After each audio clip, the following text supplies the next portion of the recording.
Bonjour, c'est Gilles sur boursicoté.com. Voici l'analyse technique Forex et matières premières pour cette journée du vendredi 6 juin 2014.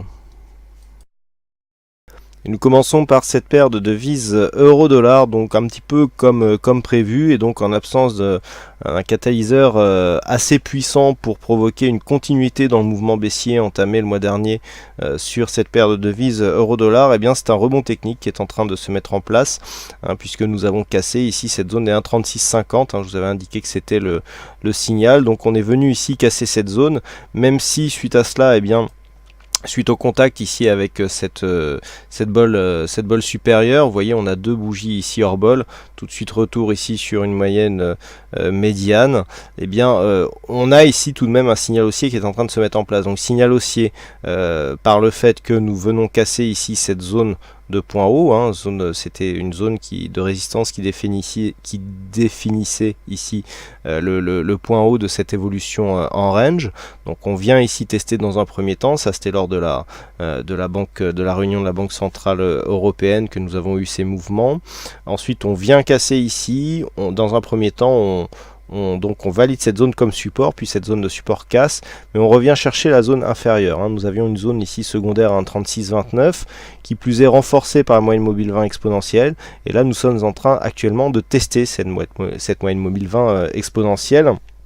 Donc pour l'instant, le flux court terme est en train de se réorienter à la hausse, et donc sur une confirmation ici par exemple sur un contact avec les 1,3660, nous aurions, si cette zone ici bien sûr de moyenne mobile 20 exponentielle n'est pas cassée à la baisse, nous aurions dans ce cas là un signal de retournement avec donc un début de dynamique haussière qui se mettrait en place.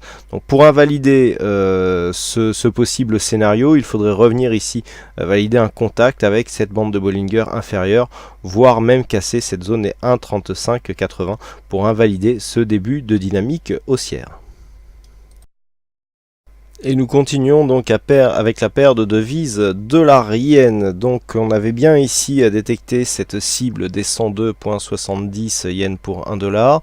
On est revenu ici chercher la moyenne mobile 20 exponentielle. Donc hier on en était là au moment où je faisais cette analyse. Je vous disais que tant qu'on restait au-dessus, il y avait possibilité de valider ici la poursuite d'une dynamique relativement puissante. Le problème c'est que nous sommes revenus ici chercher cette bande de Bollinger inférieure. Alors il est vrai que même si nous avons ici le contact de cette moyenne mobile arithmétique à 50 bougies qui est venue jouer son rôle de support, mais je dirais un peu plus longue que ce qu'aurait pu faire ici la moyenne mobile 20 exponentielle, on a quand même un signal de retournement qui est de plus validé par les indicateurs. Je veux bien sûr parler du stochastique ici dans un contexte légèrement survendu, confirmé donc par un retournement des histogrammes du MACD.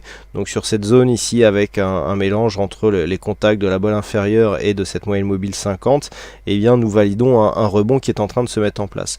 Rebond renforcé par un autre élément. Alors vous voyez ici nous avons une zone qui était précédemment résistance, donc qui est en train de s'imposer comme support à 102.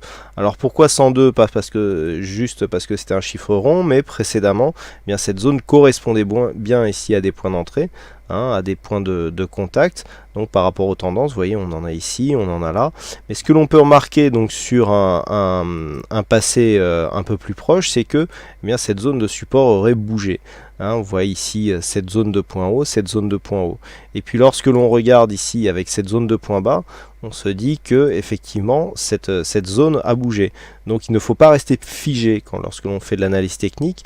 Lorsque l'on constate ici qu'il y a des zones horizontales comme ça qui sont devenues plus pertinentes à un autre niveau, tout simplement il faut repositionner ces zones horizontales. Donc on reprend ici une zone qui équivaut quasiment, voilà, on a ici un contact sur cette bougie, un contact ici sur cet ensemble de bougies, et lorsque l'on rapproche sur la configuration actuelle, nous avons aussi contact avec cette bougie. Donc là, il est très pertinent de replacer ici, de repositionner cette zone horizontale à 102.12. Et effectivement, lorsque l'on regarde, on a encore un signal haussier, puisque le fait d'avoir repositionné ici cette zone horizontale nous montre que nous l'avons cassée. On est venu ici inscrire un nouveau plus haut. On revient chercher ici une ancienne zone de point haut donc comme une zone de point bas. Le contact se fait quasiment au pips près, hein, on est à 102.12 sur la zone horizontale, le plus bas se situe à 102.115, donc c'est un demi-pip donc différence, donc autant dire qu'on est sur la zone, et puis on impulse ici un mouvement de retournement validé par les indicateurs. Donc là on est vraiment dans un mouvement très technique. Cette ancienne zone de point haut ici s'est transformée en zone de point bas, et donc la probabilité nous dit qu'on devrait ici revenir sur cette zone des 102.70 pour la casser et inscrire des nouveaux plus hauts du point de vue de cette tendance ici court terme. Et enfin l'or, rappelez-vous, hein, hier quand je faisais mon analyse sur l'or, je vous indiquais ici que ces bougies hors bol pouvaient provoquer un mouvement de retour donc vers des moyennes mobiles transverses, mais en vous mettant en garde que ça ne marchait pas toujours.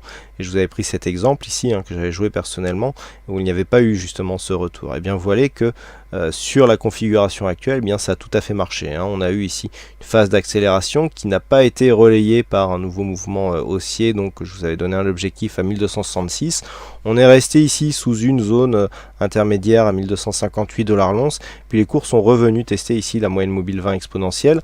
Donc bon, il ne s'agit pas d'une invalidation de ce mouvement, puisqu'on a eu quand même une grosse phase ici d'exagération qui a été corrigée, on est revenu chercher la moyenne mobile médiane, mais il s'agit tout de même d'un signal de retournement. Pourquoi?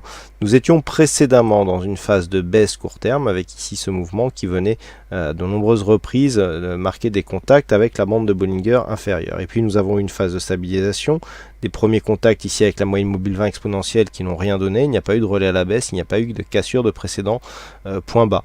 Et puis ici, suite à l'annonce de la Fed, on a eu une hausse de l'or, hein, qui était donc venu en réaction des annonces qui ont été présentées, et donc nous avons eu ici une phase de hausse dynamique qui s'est mise en place. Donc suite à cette phase de hausse, c'est bien la phase d'exagération que je viens de vous présenter, et puis le fait de revenir ici sur cette moyenne mobile 20 exponentielle, eh bien nous place dans une séquence où on quitte ici des contacts répétés avec la bande de Bollinger inférieure, on passe sur un flux ici où on vient tester à de nombreuses reprises la bande de Bollinger supérieure, et la moyenne mobile 20 exponentielle ici s'impose comme zone de support. Donc on est en train de changer le flux, et donc nous sommes en train de passer sur un flux haussier, malgré les indicateurs qui nous montreraient plutôt une phase ici de consolidation.